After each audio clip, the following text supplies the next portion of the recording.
So here we go. I saw this on my recommend, I had to try checking it out. From Zombo Man, the invisible tutorial hidden in every portal chamber. Alright, let's give her a watch. 3, 2, 1, go. A concept that I think we can all understand is portals. Speeding thing goes in, speeding thing comes out. But now let's think about grandma. Do you think if you handed your grandma a controller and showed her this, she would know what to do? I don't think so. But I think if you showed her this, and this, and this, she might actually be able to make some progress.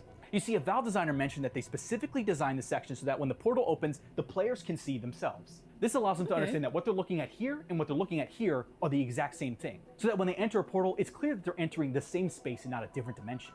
And it's reinforced by having players walk around the glass cube that they started in. It's not exactly mind-blowing to us, but to grandma, this is a big deal. Beginner-focused game design like this is found everywhere in Portal. And this Okay, yeah, that's actually a very good thing to have here. Some people do gripe about tutorials in games, right? You know, they're like, oh, but it's so simple. But to people who aren't gamers, sometimes it isn't that simple, right? So the game's just full of little tutorials like this. Let's keep going. This lesson is just one of many that Valve slips into each and every chamber, so that skilled players and complete beginners can both enjoy this game. And that's why I want to showcase how every single chamber in Portal is full of these small details that enhance the player experience. And I've also identified 3 main design principles that make Portal's puzzle design so good. But before we get into that, we need to talk about boxes.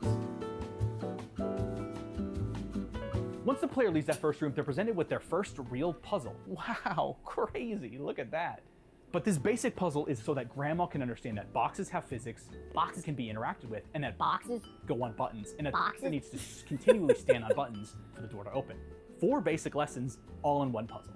Another thing is that a puzzle's win conditions should be clear. And so having the fizzler and the elevator at the end of each chamber allows the player to know that this chamber is complete and that they finished the puzzle. Oh, the other thing with fizzlers too is that it makes it so that Valve can ensure that puzzle elements don't go from one chamber to the other. That's the thing. This puzzle and the next 4 unless you use some kind of exploit there to bring stuff to other chambers. I've seen some speedrunning videos of people who manage to bring stuff from other chambers into other chambers. And of course a cake is a lie. Do you see a cake here? I don't see one. I don't see one here at all. But you know, but you will be baked, and then there will be cake. Yes, indeed. Robots love human cake. chambers are kind of a little bit mundane, but they're really important because they're the foundational learnings that new players need to have. And Valve layers basic lessons and then reaffirms them over time so that players can truly understand how to play. Kind of like a lab rat.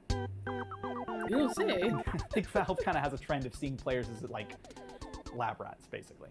And all of the lessons I'm about to go over are going to be put to the test in Chamber 5. This chamber is split into 2 glass rooms with the exit in front. The rooms being made out of glass is intentional because a player can see both the cube and the button. And really, the entire point of this puzzle is just to reaffirm to players how the portals work and how the player can use them to solve puzzles. Okay. This chamber is a really great example of framing. When the player first enters, they're locked out of progressing until GLaDOS finishes talking. But because of framing, they're able to see the entirety of this room through this glass window. Literally boxed in. But everything in this room is also kind of boxed in. The portal gun has literally arrows pointing towards it. This little window thing that shoots the portal through is in a box. Everything is designed to get the players to want to interact with this gun. Another great thing about framing is it allows players to see all of the important elements of the puzzle right from the start of the room.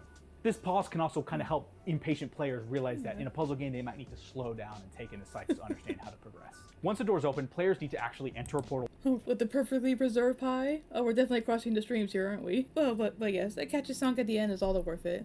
That catchy song is not a lie, not at all. I like this so far, actually. You know, I've never thought about how they designed the puzzles for beginners here. Yeah, but especially if you try to hand it to someone who's never played a game before. Yeah, and puzzle games can be tricky to get right too. You need to carefully craft it from solution to puzzle, right? So teaching players how it works, it gets them into the right mindset and tells them what to look for. I think that's pretty good. To pick up the gun, reaffirming how portals work, and then allowing players to only place one of the 2 potential portals. One thing Valve noticed is that some players thought that the blue portal was the entrance portal and that the orange portal was the exit portal. I don't know why they thought that because they entered through orange portal, but that's why layering is so important because, you know, not everyone's going to take in details right away. Anyway, this whole entire chamber is designed to address that by forcing players to enter an orange portal. Players can't, you know, jump across this gap without entering the orange portal. This chamber is pretty simple. It's just Some people really think that. Even when I first played, I understood that portals were two ways. I guess that makes sense. If someone isn't thinking too much about it, they might hop into the. That's actually a pretty reasonable assumption to make. Actually. Oh yeah, I've just seen a speed run the portal. Playing it the normal way, it's kind of like, oh, this is so slow, isn't it? Yeah, portal speed runs are crazy. Reassociates that boxes go on buttons. But it does also teach players that objects can go through portals and that their physics are affected by those portals. And that's why it's kind of designed for players to shoot a hole in the floor here and have it go through the wall. There's multiple ways to get it through the hole. So in my opinion, this is where the game starts really testing the players on their knowledge of the game's mechanics. And they do that with not one, but two buttons. Two buttons. Which also means that there's naturally two boxes for the players to use. And like I said, this chamber tests the players on every single thing they've learned up until this point. They need to push the blocks through the portal to get it onto the button. And they'll need to enter the orange portal to retrieve the other box. Once the player solves the first part of this puzzle, they'll enter this glass chamber room, and this shows that players are affected by gravity through portals. Now, early on, these puzzles are very simple, and there's basically only one way to solve them. But as the game progresses and Valve is more confident that players are able to understand the game's core mechanics, puzzles have multiple ways to kind of solve them. Sometimes, it depends on the puzzle. Okay. This chamber introduces a new element, the energy ball. Ooh, whoa. They sort of serve as an alternative to the box, which rather than having a button and a box, you have a orb and a thingamajiggy, whatever this thing is. Yeah. And this chamber is also, I think, really well designed because by the time the players reach the energy ball, they should have seen it bounce at least once, confirming that's how they work. And these energy things shine a convenient orange light above them, which hopefully will encourage the player to place a portal on the orange light. Pretty convenient, right? The other thing that this room introduces is black walls. This allows Valve designers in the future to get more creative with puzzle designs. Having limitations can actually create more interesting designs in puzzles, but it also works really well in this puzzle so that players aren't just throwing the energy ball all over the place. And once players power up, and also, and I think it also teaches the players that you can't that you can only place portals on white walls, not black walls, right? I bet he explains that later on, but yeah, and the laser ball can also kill you too if you're not careful. Because when I first played Portal, I don't know how, but I somehow accidentally got hit by the energy pellet here. I was not very good at games back then. Whatever this is, the last new thing is introduced: moving platforms, which. It's a moving platform. Crazy. This chamber is still about reaffirmation. This chamber just runs it back again. Redirect the energy ball to the thingamabob, power up the moving platform. But it adds one extra wrinkle by having players portal onto the ceiling onto the moving platform, just so that players can understand to not always jump into a portal right away. One interesting thing about this chamber is that it originally used to be Chamber 6, but playtesters found it to be a bit too much. It makes sense because there's a lot of moving parts to this puzzle, and there's 3 steps really needed to solve this puzzle. Steps 2 and 3 are pretty simple. Energy ball into the thingamabob, portal onto the moving platform.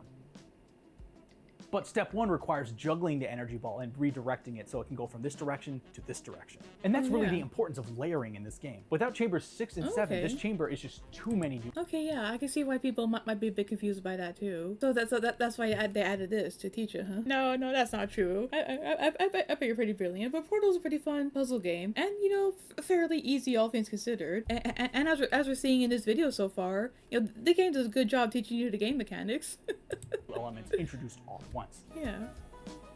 This room introduces fizzlers as a testing element, and Valve again uses framing to help guide players' attention. You see, if players are really stubborn, they can just throw the box through this hole up here, even if that's not the intended solution. But by now, Valve has been layering using portals as a way to progress, so having this box here, again, framing where to shoot the portal gun, and hopefully the majority of players will shoot a portal through the hole. The other thing that I really haven't talked about is how GLaDOS herself can be used as a testing element. Most of the time she serves as a narrative element that contributes to the atmosphere and world building of Portal. But in this chamber and several other chambers, I would really consider her to be part of the test itself. Her role here is to try and discourage the players, kind of playing mind games. The Enrichment Center regrets to inform you that this next test is impossible. Make no attempt to solve it. Obviously, this puzzle has to have a solution, right? Your experience with this game will vary from others, but I wouldn't be surprised if some new players actually did get discouraged and would be worried that this puzzle didn't have a solution. And so then overcoming this puzzle becomes even more satisfying, even though the puzzle itself is pretty simple. And yeah, that's also a pretty funny thing, isn't it? It's just a thing about human beings. They like incentive, and they like proving themselves. If they're being told, "Oh, you can't do it," some stubborn part of the human mind says, "But what if I do anyway, right?" And then when the human does it, they're happy. Yeah. Portal 2's co-op mode is also pretty good. But yeah, I think that's actually pretty good to even have GLaDOS's dry commentary also be part of the tutorial. tutorial. It feeds into a small psychological element to it, doesn't it? Where, you know, you get a sense of accomplishment, a real one. You know, I'm not talking about the EA style of, you know, accomplishments. Been more satisfying, even though the puzzle itself is pretty simple. And maybe that discouragement actually kind of explains why some people just desperately were shoving the box in the hole. I don't know. Sometimes playtesters struggled with the chamber so much that Valve has GLaDOS just give a hint to the players directly. Momentum. According to Valve, portal flinging was one of the hardest mechanics to teach to new players. So they give a lot of pretty obvious tips to get through even the thickest of skulls. The fling is communicated through players with kind of this diving board design, and there's even an image directly telling players what to do. Valve also uses this checkerboard pattern on the floor to help communicate to players that they need to fling here. But there's also one thing that Valve really struggled with, an innate desire that all players resist: looking up. Oh. Apparently during playtests, Valve really struggled to get players to just... Okay, you know what? That's actually kind of true. That's actually kind of true. I also never really look up when I'm playing video games. No matter what I'm playing, you know, even if Fortnite or Fallout, you know, I'm looking at the floor. I never look up what's above me. So having to teach the players to look up, okay, that's gotta be a bit frustrating in some way, huh? Oh my gosh. It's a bit of a problem Especially for something a bit more complicated like flinging. You know, I'm gonna admit that I too kind of struggled with this when I first played. You know, I didn't really get into PC gaming until like 2012, 2013. Yeah, back then I was more of a console gamer, and it was my sister who got me into PC gaming. So, you know, I didn't really understand the concept of a whole 3D space at the time. At least not in a method like this where you need to look around at everything. So I was a bit confused about flinging as well. Puzzle because looking up is required to solve it. So Valve's solution to this problem is to have the platforms move out so that players would see the movement in the corner of their vision and also hear the sounds of the platforms extending, which hopefully helps them look up. If you're looking at this and thinking it looks familiar, congratulations, your short-term memory is still functioning. Yes. This puzzle is a parallel to Chamber 2, and it's designed so that players have to traverse the entirety of the room before they can get to the portal gun. And keeping the portal gun in sight but just out of reach is a good way to build excitement to actually attaining it. Now, we've covered how layering helps prepare players for more complex puzzles, but there is one drawback with doing that. Similar to Lab Rats and Cheese, players tend to associate one item with another thing. And in this puzzle, this button used to be a flat button that players had to stand on. But playtesters were so adamant about finding a box that they just ignored the solution altogether. Once Valve switched it to the stand-up button, it became a lot more understandable what players need to do. But I think Valve also goes the extra mile by adding a ticking sound so that players know that they need to actually act and portal through this door fast. It's little details like that that communicate to the player what to do, but still feel like they're solving the puzzle themselves. Imagine if a pop-up came up or your camera just panned over automatically, showing what to do. It wouldn't feel as good to solve the puzzle. Yeah. Chamber 12. Wait, so hold on. This little switch they had to press yourself. People thought they had to press that with a box, so they had to change it into this. Even I could understand that you just need to press it, right? But then I was sort of a gamer before this. I just played console games, not PC games. Okay, so I can see why they would change it to something a bit more simpler for people to understand. Yeah, I don't know. It's been a long time, but I'll probably love to play Portal and Portal 2 on stream. That'd be pretty fun. What players need to do. But I think Valve also goes the extra mile by adding a ticking sound so that players know that they need to actually act and portal through the do. It wouldn't feel as good to solve the puzzle. Okay. Chamber 12 is another great example of how players sometimes don't pick up the information the first time. And so this puzzle is just designed to reaffirm how the fling mechanic works, and using the exact same design language they used in the previous chamber. Okay. Are you tired of chambers that are easy to solve? Fed up with boring chambers with just one button? Then do we have a chamber for you? This chamber has it all. Oh boy. Not only does it have 2 buttons, but it has energy beam redirection, moving platforms through, or jumping onto moving platforms through portals, moving platforms and portaling onto them from ceilings. Oh my gosh. Sounds like a lot? That's because it is. That's the benefit of layering. It helps players understand all of these elements in one chamber. Again, if you threw a new player in here, they would have no idea what to do. Yeah, it's good to reaffirm all the lessons that they learned there. Oh, it's boring to just push the button, so a box makes it more fun. Okay, you know what? That makes sense. That makes sense. You know, they think, and you know, a vast majority of gamers are guys, right? I think guys like boxes as much as cats do. It's fun to fling a box around, isn't it? You guys have to let me know about that.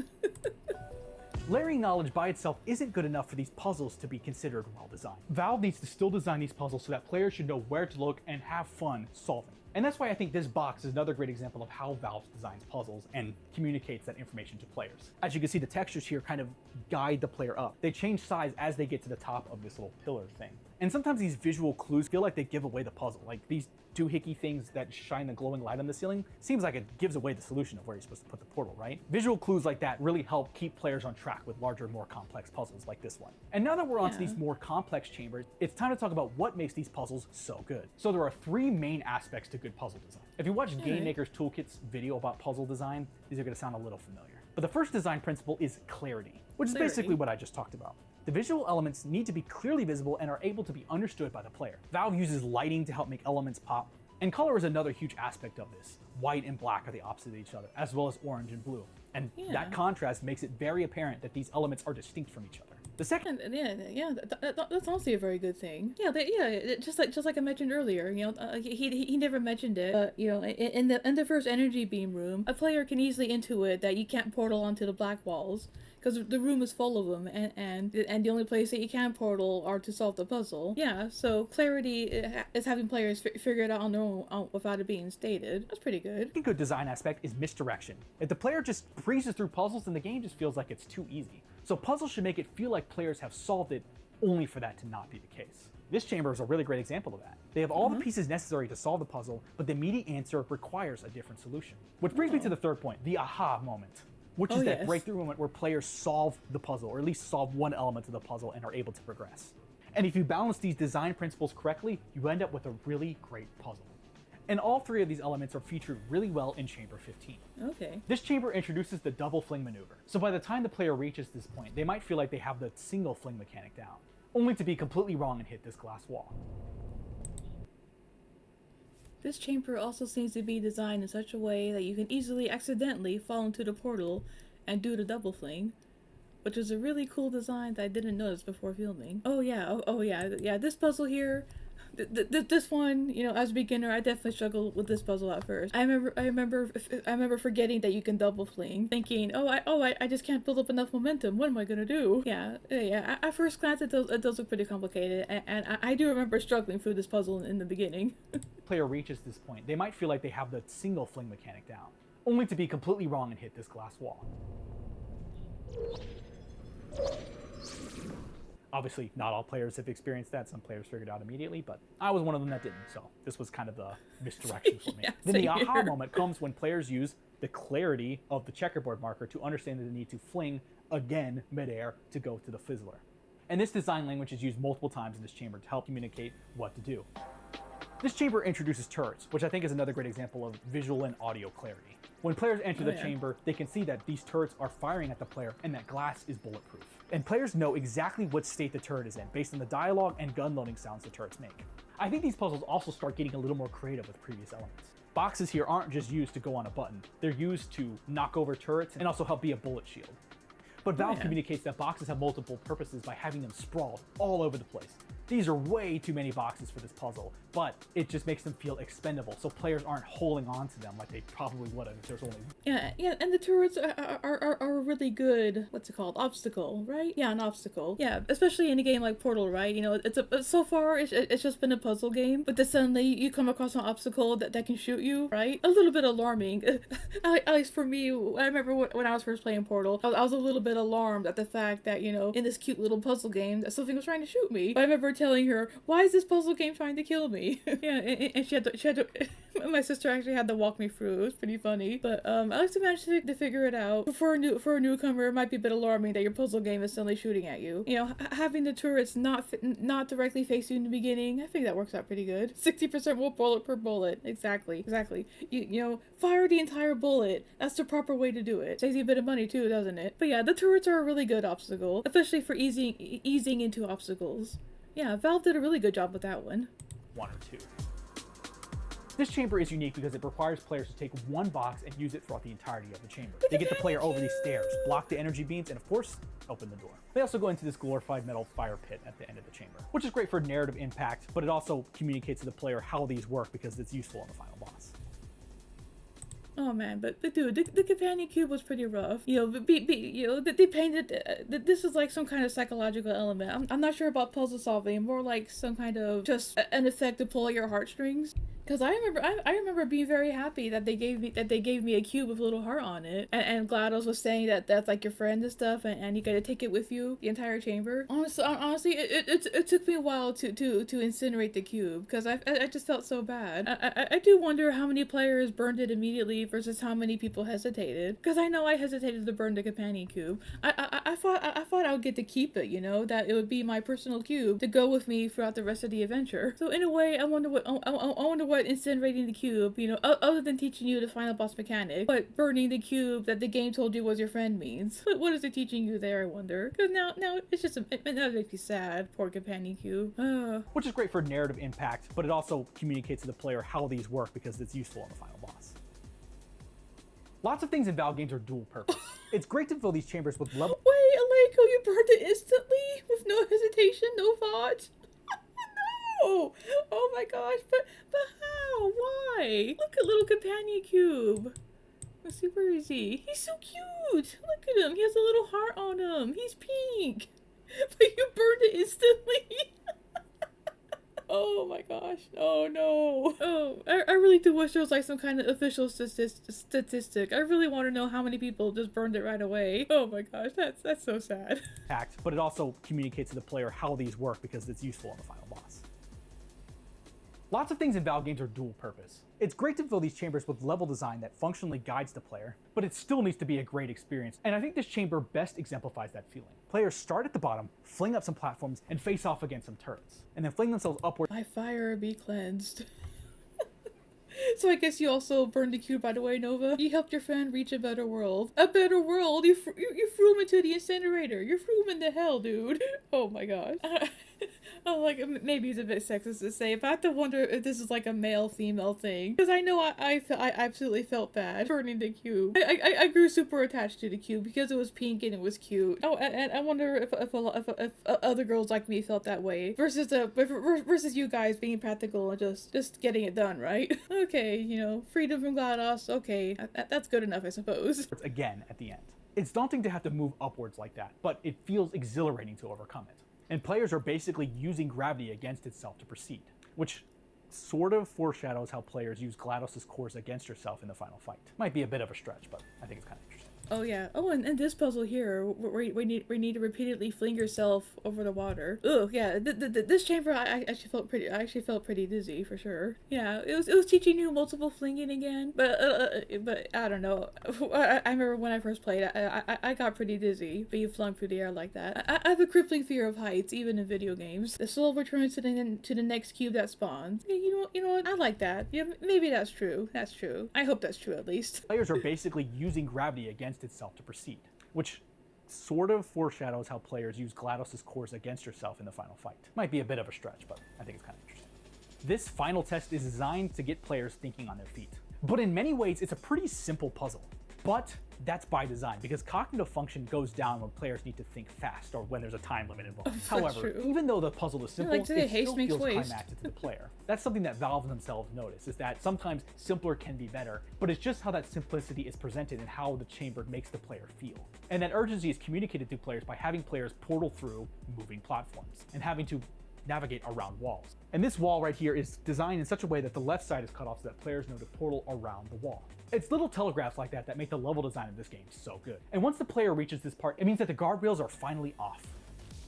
Escaping means thinking on your feet, which the game has now prepped players for. But there's a new challenge with these behind the scenes sections. The visual language of the game has functionally changed. And a lot of the telegraphs that players used to know are no longer the case. So Valve now has to reintroduce and reteach players this new visual language. And so Valve uses a different type of framing to help guide players where to go. For example, these pipes in the wall up here are bent in so that players know, hey, I can actually go this direction. And this room is designed so that players know which walls can have portals and which ones can't. I mean, it's still basically black and white, but you get the point. Valve wants to communicate to the player any changes that happens. These stairs and ladders fall apart, but their purpose is to get players to look up. Oh yeah, like the mention, Neil, but players sometimes just fail to look up. I think I saw that video before, yeah, where they were like, you know, can I 100% Portal 2 before the Steam refund window, right? Yeah, that was a really great video. Yeah, if you play Portal multiple times, it is pretty easy. But I like the way that they still design these puzzles to be simple enough for, you know, even a beginner to understand. You know, that's probably why someone can, 100% Portal and then refund it. And realize that they need to move upwards to progress, which is a common problem that Valve had to design levels around. These back rooms are essentially about testing the player's navigational skills with portals. Portals are also placed in a lot more unconventional positions, and these pistons provide a great way to get a different vantage point. And players at one point are dropped into an old test chamber, but now the player can solve it in an incorrect way, which kind of further reinforces them breaking away from GLaDOS's control. These levels are designed around making the player feel something, as well as being great puzzles. And even now, these final areas are still introducing new elements and teaching the player how to play. These help associate pistons with movement so that when players reach this section, they can kind of know something feels a little off here. And this smaller ambush section helps prep players for the larger, more complicated one that they face later. Oh yeah. And the same for this turret. It helps players guide how turrets work so that they know how to use it in the final boss. Yeah, and it's also that same kind of frantic, in the heat of the moment teaching moment, right? Especially that little ambush room. Yeah, the room where you get ambushed Players for the larger by the turrets. Both of these places, they create they create a sense of urgency that helps the player think on their feet. You know, the same way as before. You know, before you set on fire, it becomes a bit more frantic, and it teaches you to think fast under pressure, which I think is pretty good. more complicated one that they face later. And the same for this turret. It helps players guide how turrets work so that they know how to use it in the final boss. As should be obvious by this point, Portal is full of hidden tutorials that just feel like a natural part of the game. It does kind of make me wonder what is considered a good tutorial, because honestly, every game kind of needs to have one. Players need to know what the rules are so they can know how to win, right? And what makes Portal so great is that every gameplay change is preceded by, essentially, a tutorial. So even in this last chamber, the final dramatic boss of this game starts off with, you guessed it, maybe you didn't guess it, but I'm assuming you did, a tutorial. And I think this whole sequence in this room is really well designed because you can see the incinerator directly behind GLaDOS. And this puzzle revolves around having to open the incinerator with a button across on the left side of the room. In a lot of ways, you could kind of break this final sequence to 3 chambers layered together: the tutorial segment and the reaffirmation segments. The first segment introduces the gimmick relatively safely. Then the players are tested with a time limit and missiles and portal flinging to be able to progress. Layering concepts is just brilliant because even though the final boss is basically a tutorial, it never feels like it. And that's why these games are so well beloved, because Yeah, I never thought about that before. That even the final boss itself is a tutorial, reaffirming what the game already taught you. How to redirect, and what buttons do, what the incinerator does, and everything. Yeah, anyone can play Portal's that a very succeed. well-designed game. I have never played a computer game in my life, but I want to play this one. Video complete. Awesome. Okay.